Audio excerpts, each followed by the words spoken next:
একদম থলথল করছে ডিম ট্যাংরা মাছের পেটে। কেমন লাগে খেতে? উফ, আমার তো দারুণ লাগে।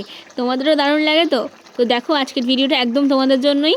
পেটে একদম থলথল করছে ডিম ভরা ট্যাংরা, বেগুন এবং আলু দিয়ে করবো ঝোল। দারুণ স্বাদের হয়। তোমরা একবার ভিডিওটা পুরোপুরি দেখতে থাকো, দারুণ লাগবে, এইটুকুনি গ্যারান্টি দিতে পারি। তাহলে চলো শুরু করা যাক আমাদের রান্নাটাকে। রান্নার শুরু প্রথমেই নিয়ে নিয়েছি একটি কড়াই এবং তাতে দিয়ে দিয়েছি বেশ কিছুটা তেল। এবং এক এক করে ট্যাংরা মাছগুলোকে খুব সাবধানে কিন্তু ছাড়তে হবে, ডিমগুলো যেন বেরিয়ে না যায়, ওটা কিন্তু মেন আকর্ষণ।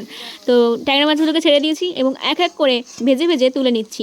ট্যাংরা মাছ কিন্তু প্রচণ্ড ফাটে, সেদিকে কিন্তু খেয়াল রাখবে, না হলে কিন্তু মাঝে মধ্যে ছ্যাঁকাটা ভালোই খেয়ে যাবে। তো চলো রান্নাটা শুরু করা যাক। তার জন্য প্রথমেই ফোড়নে দিয়ে দিয়েছি বেশ কিছুটা গোটা জিরে এবং বেশ কিছুটা পেঁয়াজ। তারপরে দিয়ে দিলাম লম্বা লম্বা করে কেটে রাখা আমাদের আলুগুলো। আমরা মোটামুটি ফ্যামিলিতে আছি 5 জন, সেই অনুযায়ী দিয়েছি আলুগুলো। তুমিও কিন্তু আমার মতো আলুগুলোকে একদম গুনে গেঁথে নিও, না হলে কিন্তু পরের দিনের বাসি আলুগুলোকে তোমাকেই খেতে হবে। তো আলুটারও অনেক দেওয়া হলো, এবার দিয়ে দিলাম বেগুন। এইবারে বেগুন আলু মোটামুটি নাড়াচাড়া করে নিতে হবে 5-7 মিনিটের মতো। হ্যাঁ, কাঁচা লঙ্কা দেবে কিন্তু 2 থেকে 3টে কাঁচা লঙ্কা দিয়ে দেবে। আমি কিন্তু কাঁচা লঙ্কার ভিডিও করতে ভুলে গেছি, যাই হোক সেজন্য বলে দিলাম। এইবার দিয়ে দিতে হবে বেশ কিছুটা মশলা, আমাদের লবণ তো দিতেই হবে, স্বাদ মতো লবণ দিয়ে দেবে। আর দিয়ে দেবে হলুদ, দিয়ে দেবে লঙ্কার গুঁড়ো, শুকনো লঙ্কার গুঁড়ো, আর দিয়ে দেবে কিছুটা জিরের গুঁড়ো, আর দিয়ে দেবে সামান্য 1 চামচের মতো আদা বাটা। খুব বেশি ঘন কিন্তু আমি করবো না, ঝোলটা একদম হালকা পাতলা করেই করবো, তবুও দারুণ খেতে লাগবে। তোমরা যারা আমার ভিডিও দেখো তারা তো জানোই আমি কতটা সহজ উপায়ে রান্না করতে ভালোবাসি।